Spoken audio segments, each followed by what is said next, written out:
Voordat ons uit die woord van die Here saam lees, bid ons eers saam. U kan net so bly sit, dan word ons stil voor die Here.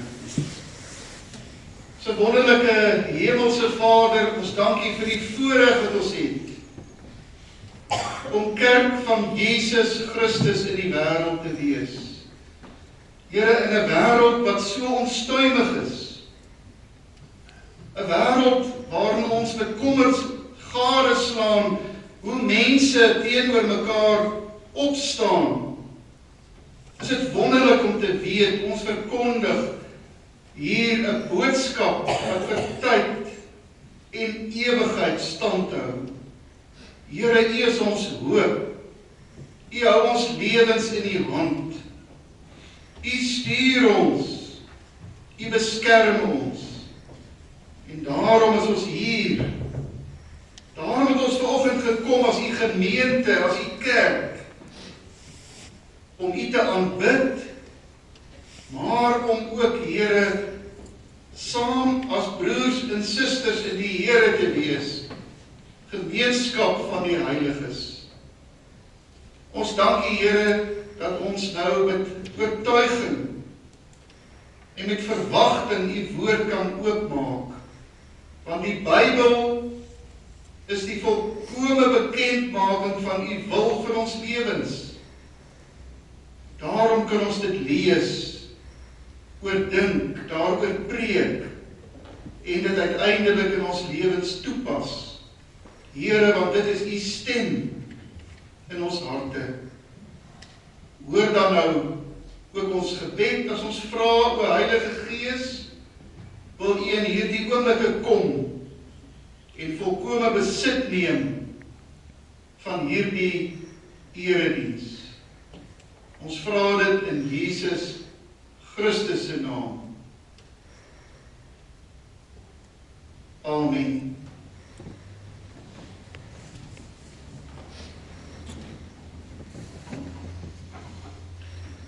Broers en susters, ons skriflesing vanoggend is uit die Ou Testament, en ons gaan lees uit die boek Daniël.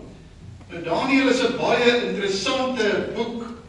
Ou Testamentiese die stem nie almal met mekaar saam oor wat die karakter van die boek eintlik is nie, omdat dit soveel verskillende perspektiewe het. Dis aan die een kant 'n historiese dokument wat 'n geskiedenis vertel van Israel in ballingskap daar in Babel, maar dit is ook 'n profeteboek waarin daar 'n klomp profesieë is.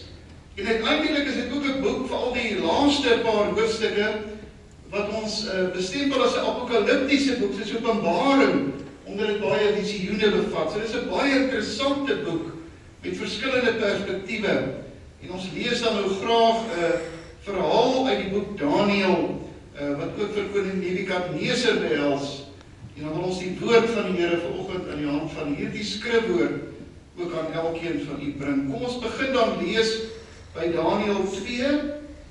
Ons gaan die eerste 3 verse lees en dan gaan ons weer verder lees by vers 25.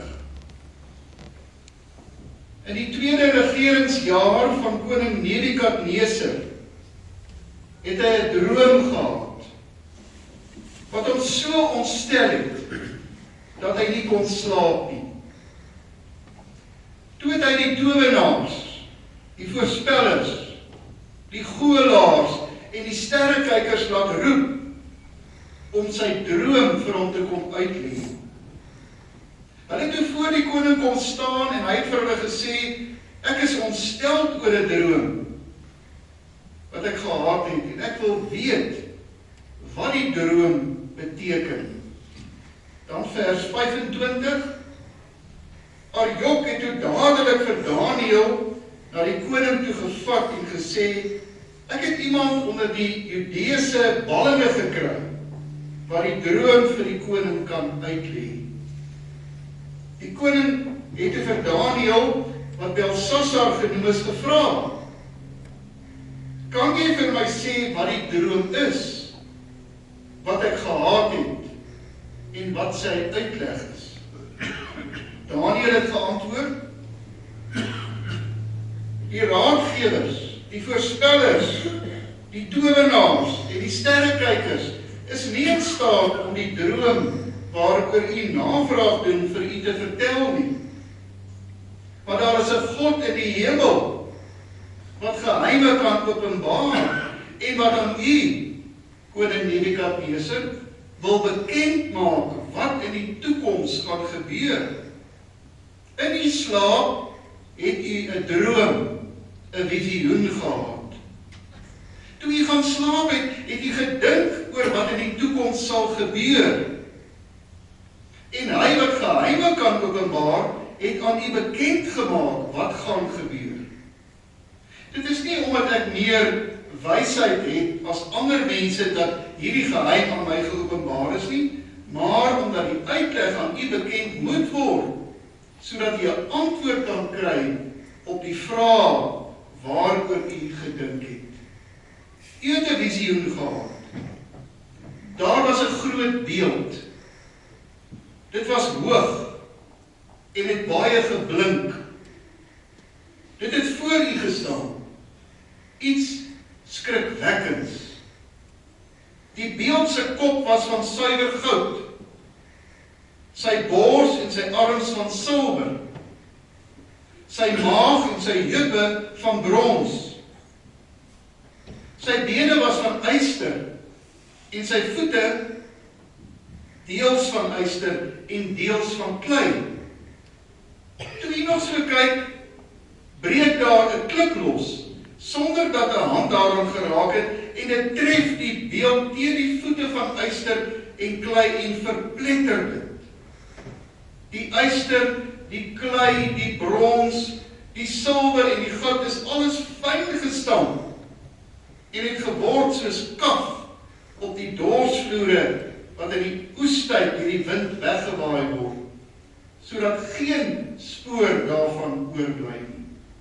Die klip waardeur die beeld getref is, het 'n groot rots geword en dit het die hele aarde bedek. Broers en susters, kom ons lees tot sover vanoggend uit die boek Daniël, die woord van die Here. Gelukkig is mense wat graag die Bybel lees en die inhoud daarvan vir hulle lewens deurdink. Kom ons. Wie het nog nie snags rondgerol met bekommernisse oor môre nie? Partykeer kom daar ons daar 'n een saak wat jou so pla dat jy net nie tot rus kan kom nie. Die feite daarvan maal in jou kop rond en jy bedink oplossings. Jy bedink hierdie saak waar dit kan eindig, wat al die moontlike aflope daarvan kan wees. In ons geleesde gedeelte tref ons so 'n iemand aan. En nie sommer enige iemand nie. 'n Koning. Meer as 'n koning. 'n wêreldheerser. Die magtigste man van sy tyd. Die Babiloniese koning Nebukadneser. Die man wat 'n magtige ryk opgebou het, wat die ganse destyds bekende wêreld beheer het. 'n man wat net sy hande klap en mense spring om sy opdragte uit te voer. Die een man vir wie niks onmoontlik is nie. Hy lê nou en rondrol. Hy is angstig. Hy is diep bekommerd. Al sy mag en rykdom en roem en reputasie kan hom nou nie help nie. Vriende, en hy het baie groot rede gehad om diep bekommerd te wees. In Bybelse tye was regerders van groot ryke maar baie uitgelewer. Hulle was altyd blootgestel aan 'n komplot wat ergens bedink word om hulle van hulle mag te beroof. Baie dikwels was die sameswerings ook van binne hulle eie geleedere. Daarom vroeg koning Nebukadneser. Die Hebreëse uitdrukking sê eintlik sy gedagtes styg op van sy bed. Staan daar eintlik oorspronklik. En in hierdie handeling word hy eintlik 'n simbool van hoe ons as mense maar is. Na alles, eintlik maar klein en nietig. 'n Koning wat elke mens om hom kan hiet en gebied, kan geen rus vir sy siel kry nie. Totaal uitgelewer staan hy teenoor die dag van môre, wat vir hom 'n groot stuk onbekendheid verteenwoordig. En dan vererger die dinge eintlik vir die koning, want nou droom hy ook nog.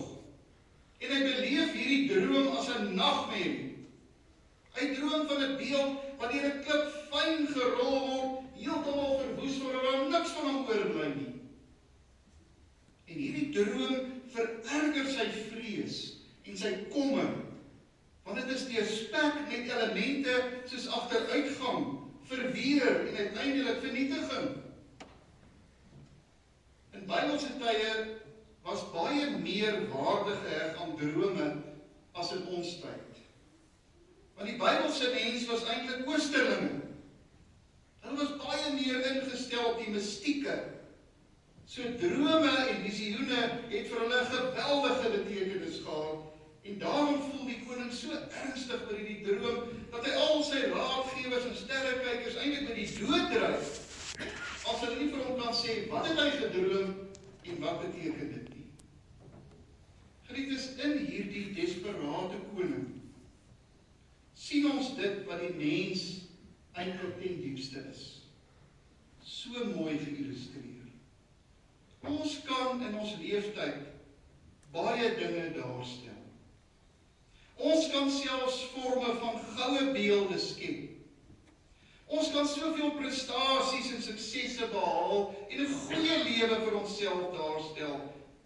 Maar die dag van môre bly 'n groot stuk onbekendheid. Ons kan nie die toekoms bepaal nie.